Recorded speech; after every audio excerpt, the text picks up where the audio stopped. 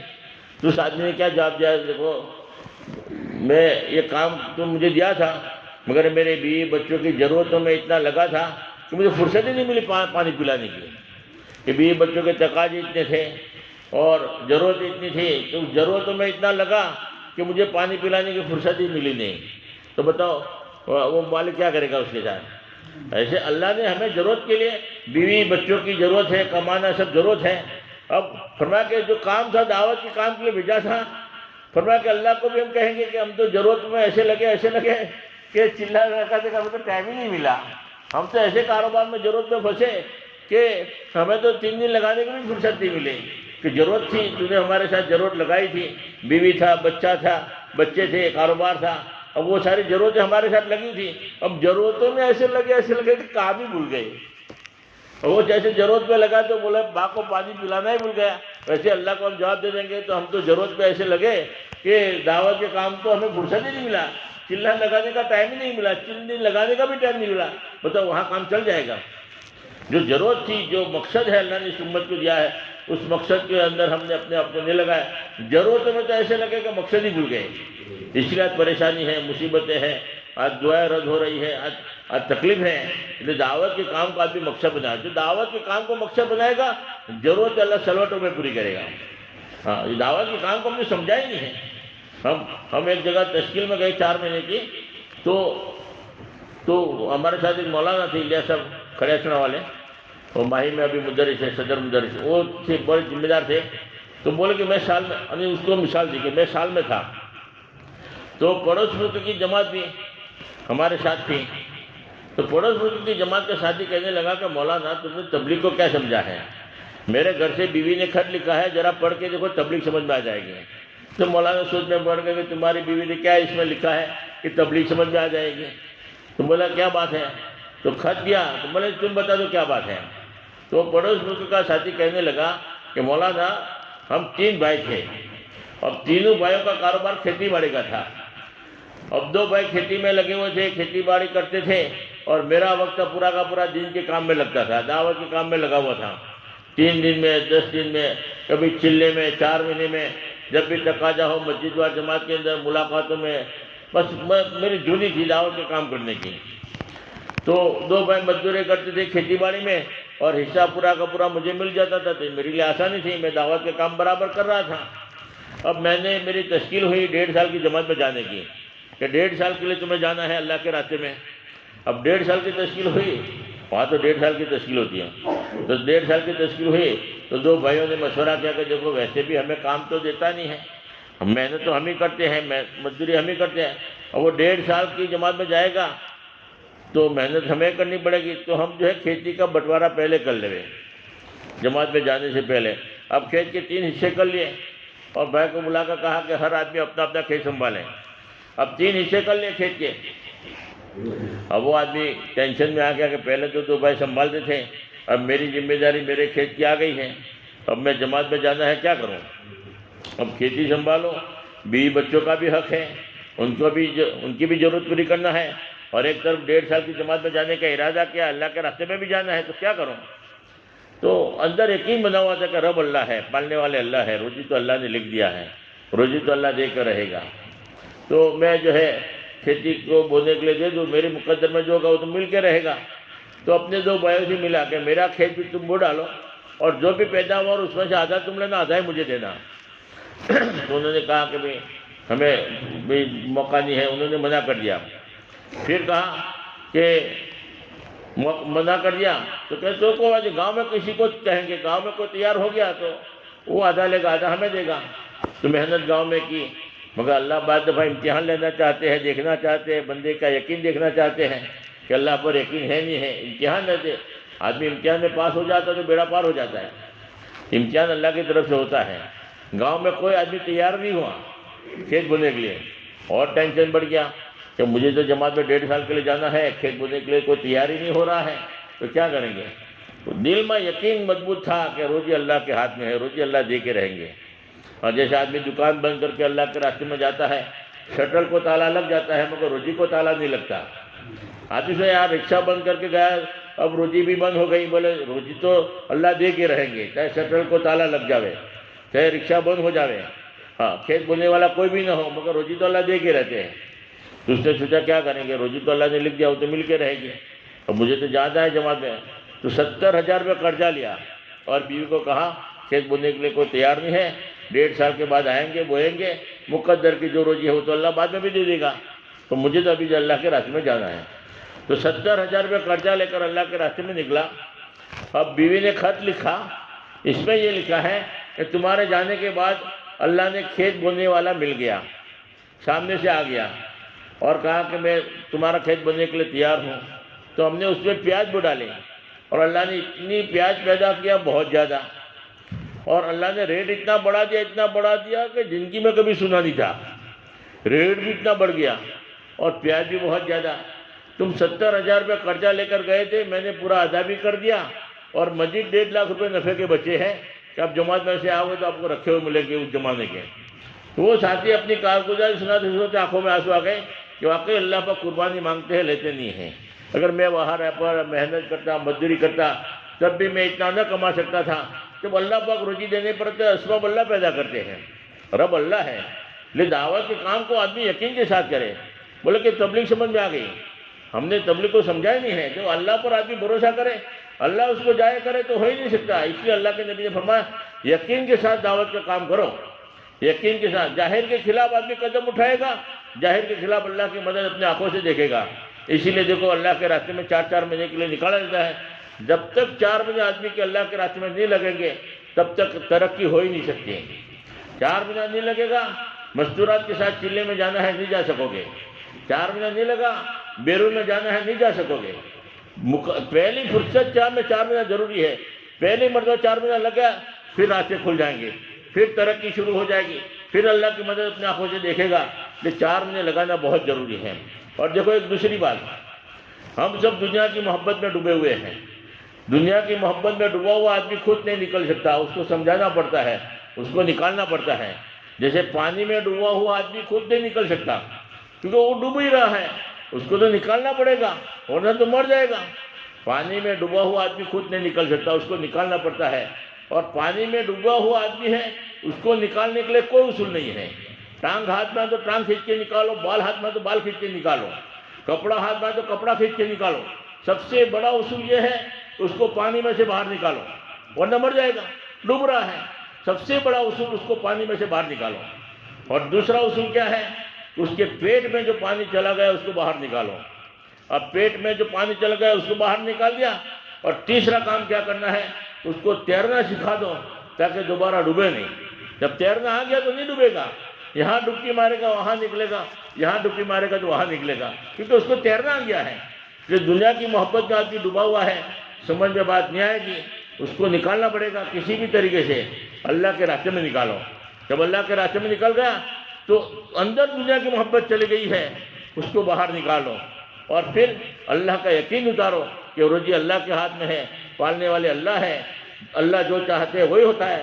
جب یقین بن گیا تو گویا تیرنا آ گیا۔ اب یقین بن گیا، 4 مہینہ لگانے کے بعد اب واپس آئے گا دنیا میں، کاروبار میں جائے گا، مگر اب نہیں ڈوبے گا۔ اب فرمایا کہ کاروبار میں بیٹھا ہے، اذان ہو گئی، ڈبکی مار کے باہر نکلے گا۔ 3 دن کا تقاضا آ گیا، ڈبکی مار کے باہر نکل جائے گا، 3 دن کے لیے چلا جائے گا۔ چلے کا تقاضا آ گیا، ڈبکی مارے گا، فوراً باہر نکل جائے گا۔ کیوں؟ تیرنا آ گیا ہے، اس کا یقین بن گیا اللہ سے ہونے کا، اب وہ نہیں ڈوبتا۔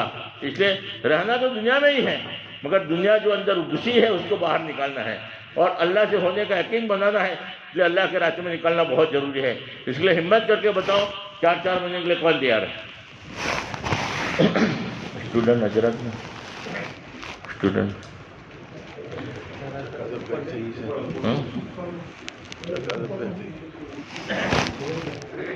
بتاؤ بھائی 4 مہینہ માટે کون سا تیار بولو۔ مقبول چاچا اور بھائی اور بتاؤ ساتھی بھائی۔ માશાલ્લાહ બધી વાતો આપણે સામું આવી ભાઈ। ખુલાસો એક જ છે કે આપણે બધા કુરબાની આપવાવાળા બનીએ માશાલ્લાહ। બતાવો ભાઈ સાથી। 25